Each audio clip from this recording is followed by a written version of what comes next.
अस्सलाम वालेकुम फ्रेंड्स, अपने चैनल नॉलेज फॉर ऑल में आपको वेलकम करते हैं। उम्मीद है आप सब दोस्त खैरियत से होंगे।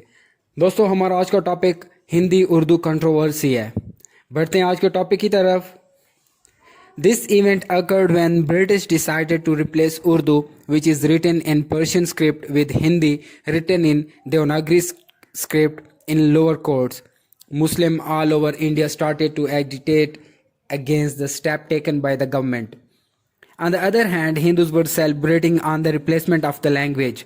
This event also sparked disturbance in many localities across India. Muslims were surprised by the reaction shown by the Hindus because till then both Hindus and Muslims stood with each other against British. Hindus had started to lean toward British while Muslims were facing hardship at the hands of British. दोस्तों, ये वाक़या तब पेश आया जब बरतानवी साम्राज्य ने यह फैसला किया कि उर्दू जो कि फ़ारसी स्क्रिप्ट में लिखी जाती है, इसे हिंदी स्क्रिप्ट में बदल दिया जाए जो कि देवनागरी में लिखी जाती है इन लोअर कोर्ट्स। इस हुकूमती फैसले ने पूरे मुल्क के मुसलमानों को बेचैन कर दिया। दूसरी तरफ इस फैसले ने हिंदुओं में खुशी की लहर दौड़ा दी और इस फैसले की वजह से काफ़ी इलाकों में कशीदगी भी हुई। मुसलमान हिंदुओं के इस रद्द-ए-अमल पर काफ़ी हैरान हुए क्योंकि इस फैसले से पहले तक मुसलमान और हिंदू बरतानवी साम्राज्य के ख़िलाफ़ यकजा थे। हिंदुओं का झुकाव ब्रिटिश की तरफ होने लगा और मुसलमानों ने बरतानवी साम्राज्य का सख्त रवैया बर्दाश्त किया। Sir Syed Ahmad Khan took notice of the event and observed it.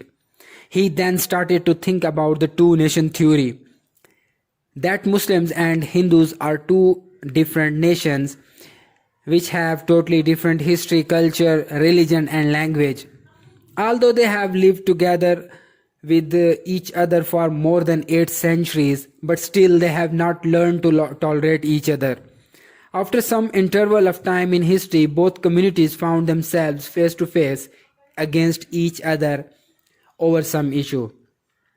Sir Syed Ahmad Khan ने इस सारे वाक़ये का नोटिस लिया और तब उन्होंने दो कौमी नज़रिए पर सोचना शुरू कर दिया कि मुसलमान और हिंदू दो अलग कौमें हैं जिनका रहन सहन, तारीख़, सकाफ़त, ज़बान सब कुछ मुख्तलिफ है। हालांकि ये दोनों कौमें हैं तकरीबन 8 सदियों से एक साथ रह रहे हैं मगर एक दूसरे को बर्दाश्त करना नहीं सीखे और कुछ ही अरसे में दोनों कौमें एक दूसरे के आमने सामने आ खड़ी हुई हैं क्योंकि ब्रिटिश ने एक रूल रखा हुआ था कि डिवाइड एंड रूल।